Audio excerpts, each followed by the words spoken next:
Ce vendredi 29 mai, c'était la sortie de la version française de Rive Bond. Et à cette occasion, lors de la première qui s'est déroulée la veille, Riot nous a annoncé une énorme exclusivité. Vous êtes sur la chaîne de LeLex et on va voir ça tout de suite.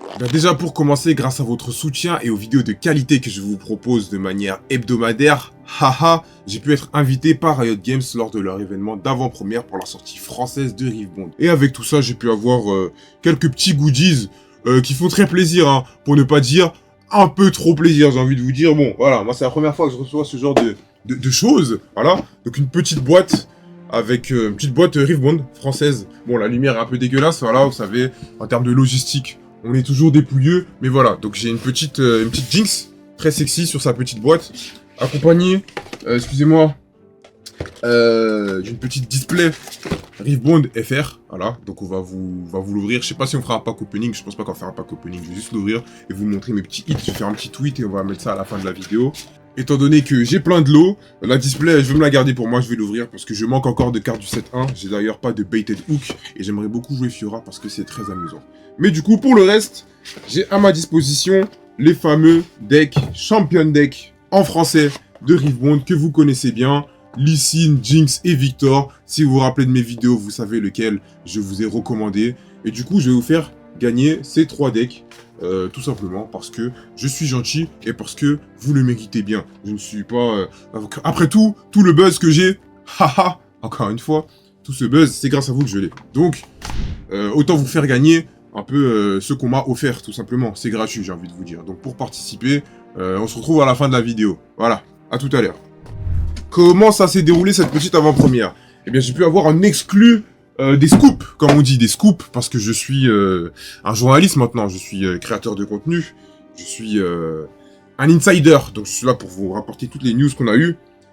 Tout d'abord, je vais vous raconter un petit peu ces petits événements. Alors, le déroulé, on a été invité dans une petite salle, on a été accueillis par les cosplayeuses, si ce n'est les versions réelles de vos champions préférés, Harry, Jinx, Miss Fortune, et tout le staff de Riot Games, très gentil, très sympathique, très amical, très ouvert à la discussion, même si j'ai pas autant discuté avec eux que ça, parce qu'ils sont très pris, vous vous doutez bien, on était assez nombreux, etc. Mais c'était vraiment un superbe événement. Du coup, on a pu, dans l'ordre, on a eu d'abord une grande annonce sur le projet Rive Bond en France, et je peux vous dire que, en tant que grand joueur de TCG et plus amateur, mais amoureux de Rive Bond désormais, c'est une excellente nouvelle. Le projet est très sérieux, les gars.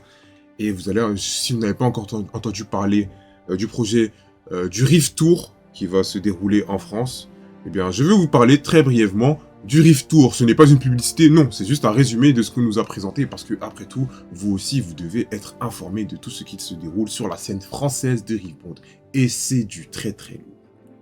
En ce qui concerne les annonces exclusives qu'on nous a faites lors de la première, c'est Madame Mei Maxune qui n'est autre que la lead de TFT et de Rive Bond dans la zone européenne, Middle East et Afrique, ainsi que Monsieur Damien Guilmard que vous avez peut-être déjà croisé dans des Regional Qualifiers, qui n'est rien d'autre que le DG dans la zone EMEA chez UVS Game. Autant dire que ces messieurs dames pèsent dans le game. Et du coup, ce sont eux qui nous ont accueillis, qui nous ont fait l'annonce concernant le Rift Tour et tout ce que ça impliquait. Avant de passer au gros du sujet, le Rift Tour, Rive Bond sera présent tout le long de l'année lors de différents événements que voici. Enfin, on va parler du Rift Tour. Le Rift Tour, en gros, c'est le circuit compétitif français de Rive Bond. Pour ceux qui, comme moi, ont joué à Yu-Gi-Oh!, c'est l'équivalent des régionales. C'est le niveau d'événement intermédiaire entre les skirmish et le Regional Qualifier de Rive Bond. Ça va permettre à un nombre de joueurs assez conséquent de participer à un même tournoi organisé par une boutique. Cela dit, ces tournois sont restreints à certaines régions, ça veut dire que si tu souhaites participer à un tournoi du Rift Tour d'une certaine région, il faut absolument que tu sois résident de cette dite région. Ça permet de limiter la quantité de farm et de faire en sorte que tous les joueurs de chacune des régions puissent participer au tournoi sans qu'ils soient overbookés. Par exemple, en tant que bon rat d'Île-de-France, je ne pourrai pas participer au tournoi du Rift Tour de la région Est. Et inversement, ceux de l'Est ne pourront pas participer à ceux du Sud ou ceux de l'Île-de-France, etc.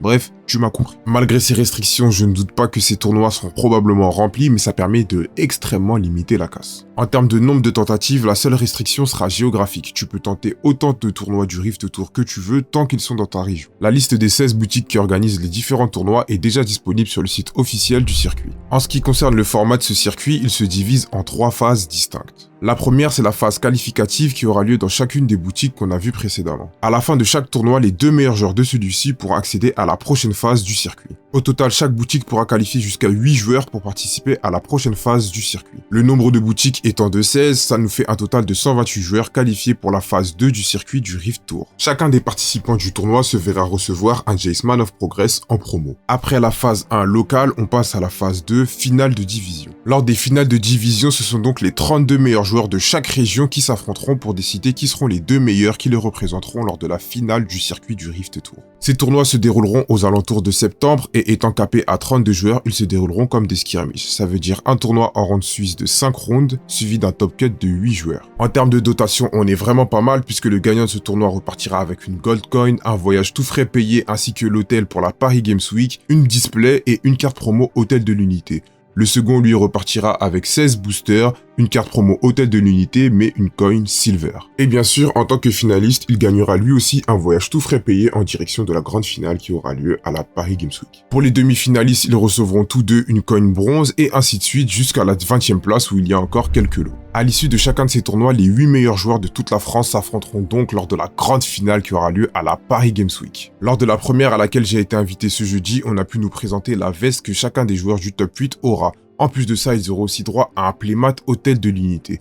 En gros, c'est le max du max. Chacun de ces produits n'est disponible qu'en 8 exemplaires, c'est-à-dire que vous serez les seuls à l'avoir si jamais vous atteignez le top 8. Et bien sûr, pour nos 2 finalistes, ils auront une qualification au championnat d'Europe. Pour ce qui est de notre grand finaliste, notre champion de France, il repartira en plus de ça avec une carte métallique. Pour simplifier, le Rift Tour, c'est l'occasion pour tous les joueurs français de démontrer qu'ils sont les meilleurs de tout le territoire. Une pensée à tous nos frérots d'outre-mer qui malheureusement ne font pas partie des régions indiquées. Mais c'est pas grave, vous êtes avec nous quand même. En tout cas, c'est une très grande nouvelle puisqu'on se plaignait de la Chine qui, elle, avait des Open. La France a maintenant le Rift Tour. Et j'ai envie de vous dire, c'est tout aussi bien, si ce n'est mieux.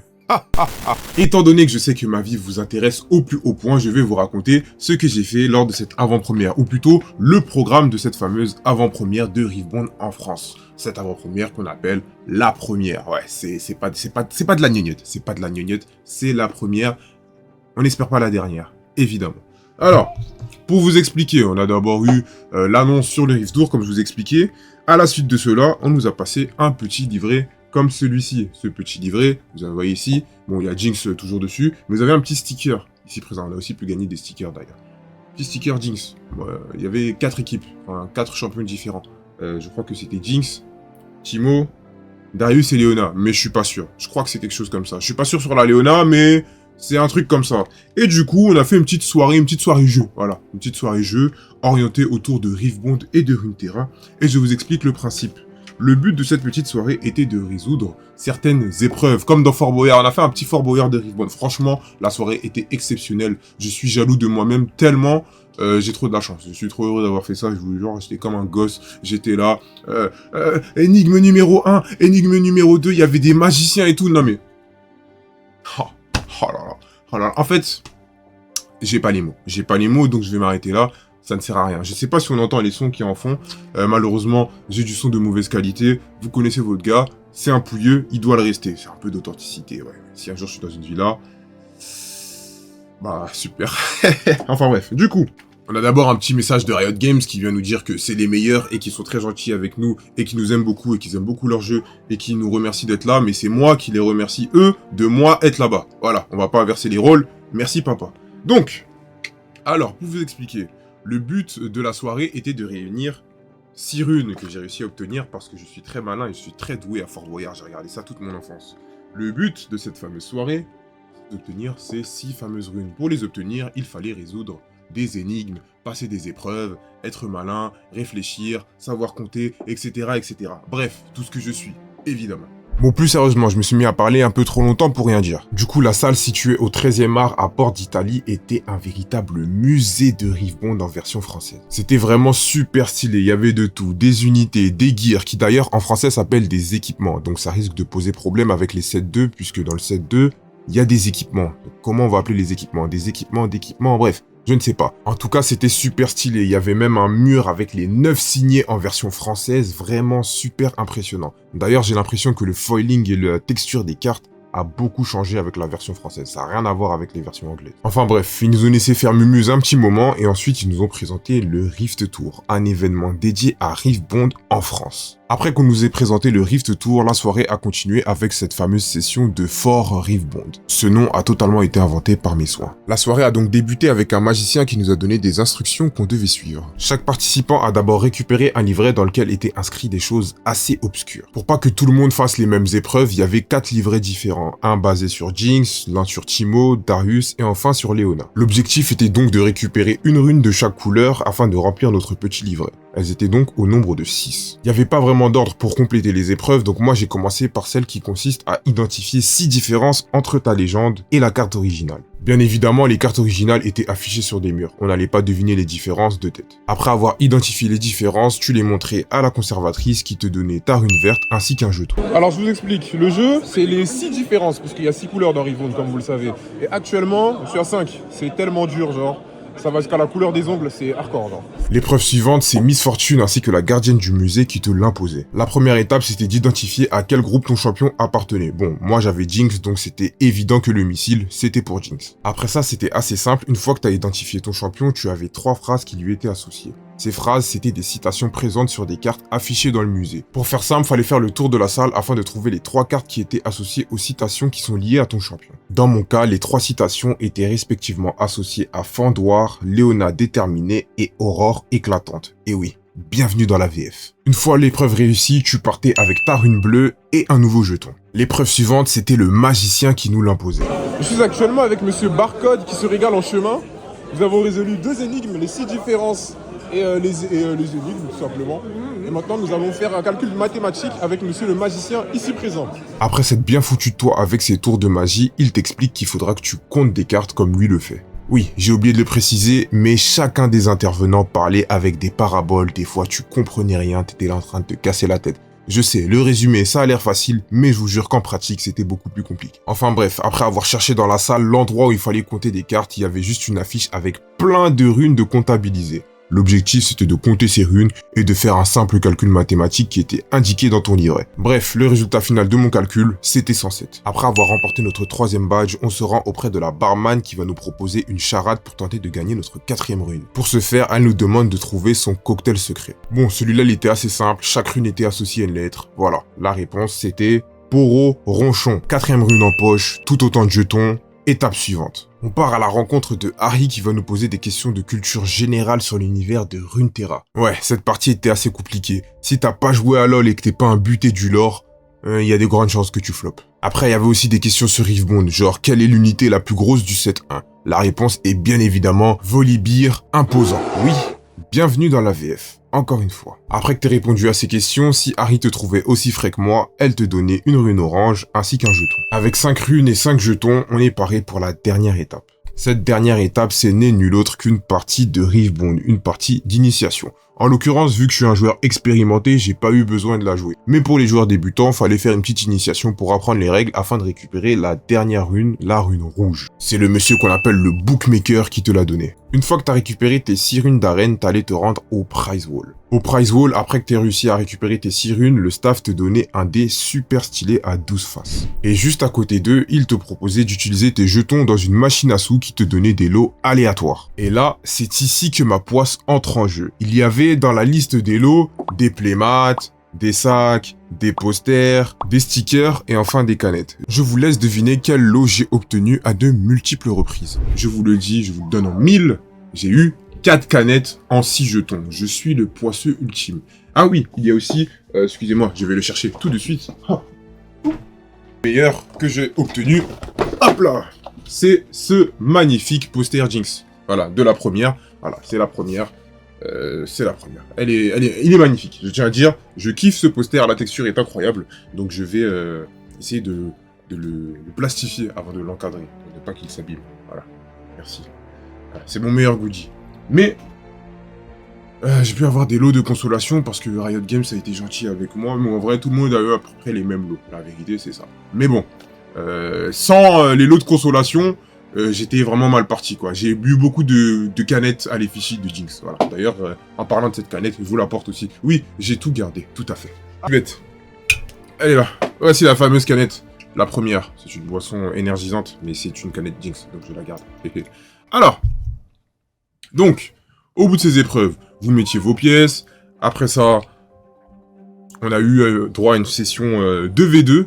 Un joueur expérimenté, un joueur qui connaît les règles, et un joueur, ou une joueuse, bien évidemment. Bon, c'est un peu bizarre de dire une joueuse après avoir parlé d'expérimenté. Un joueur ou une joueuse expérimentée, et un joueur et une joueuse inexpérimentée. Moi, j'ai joué avec une joueuse inexpérimentée, en l'occurrence. On s'est fait exploser, et après ça, on nous a offert une nouvelle pièce. Ces pièces, cette fois-ci, vous pouvez les échanger contre le lot qu'on voulait. Donc, moi, j'ai choisi ce magnifique... Où est-il? Où est-il? Ce magnifique... Playmat. Il est à l'envers. Ce magnifique Playmat. La première. Incroyable, je tiens à vous le dire. J'espère que... il sera mis à disposition du reste de la communauté, parce que ce serait un peu... C'est cool, mais bon. Je vous invite à essayer d'avoir ce Playmat, parce qu'il est vraiment super. Je sais pas si je jouerai dessus, parce qu'il est vraiment trop cool. Ça, c'est un objet de collection incroyable. Ah oui, j'ai aussi oublié de vous mentionner l'espace qui permettait de créer son propre jeton personnalisé. Voici le mien. Très très stylé. Regardez-moi donc ce regard qui témoigne d'un esprit parfaitement sain. Bon, je pourrais vous parler en détail de cette soirée, mais je pense que c'est pas le but. Il y avait du beau monde, les membres du staff sont super sympas. Franchement, un grand merci à Riot, tout particulièrement à Madame Pauline Guignon. Personnellement, c'était la première fois que je participais à ce genre d'événement restreint, et j'espère que ce sera pas la dernière. En tout cas, sachez que derrière votre jeu de cartes préféré, il y a vraiment une équipe dévouée qui fait de belles choses pour vous. Avec tout ça, la soirée s'est conclue sur une petite cérémonie qui ne pouvait se lancer qu'après que tous les participants aient accumulé suffisamment de runes. À l'issue de cela, nous avons pu obtenir le légendaire Hôtel d'Unité en version promo que tous les participants ont récupéré. Pour finir, comme je vous l'ai expliqué, j'ai eu une petite boîte du 7.1 en français. Et étant donné que vous êtes très sympa avec moi puisque vous likez toutes mes vidéos, je vais permettre à 3 d'entre vous de gagner l'un des champion decks du 7.1 de Rivebond. Victor, Jinx et Lee Sin. Bien sûr, vu que vous avez regardé mes vidéos depuis le début, vous connaissez très bien lequel des 3 je vous recommande. Et c'est celui-ci que je vais vous faire gagner dans cette vidéo YouTube. Pour les 2 autres, j'en ferai gagner un sur Twitter et l'autre sur TikTok. Pour participer au concours, rien de plus simple, il suffit de t'abonner et de commenter en dessous de cette vidéo avec le hashtag RivebondFR. Le tirage au sort du concours aura lieu le dimanche 7 juin prochain. Avec tout ça, on arrive à la conclusion de cette vidéo, j'espère sincèrement qu'elle vous aura plu. Si c'est le cas, n'hésitez pas à liker, commenter, partager, vous abonner, vous connaissez la chanson. Je tiens particulièrement à remercier ma photographe qui a fait un travail monstrueux. Toutes les photos que vous avez vues dans cette vidéo, elles ont été prises par sa personne. Ce ne sont même pas les photos officielles de l'événement. Je sais que j'ai été absent un certain moment, mais là, on est bel et bien de retour comme jamais. On se retrouvera très certainement au Original d'Utrecht, et d'ici là, il y aura peut-être quelques vidéos qui vont sortir. Sur ce, mes chers camarades, moi je vous dis ciao, à la prochaine.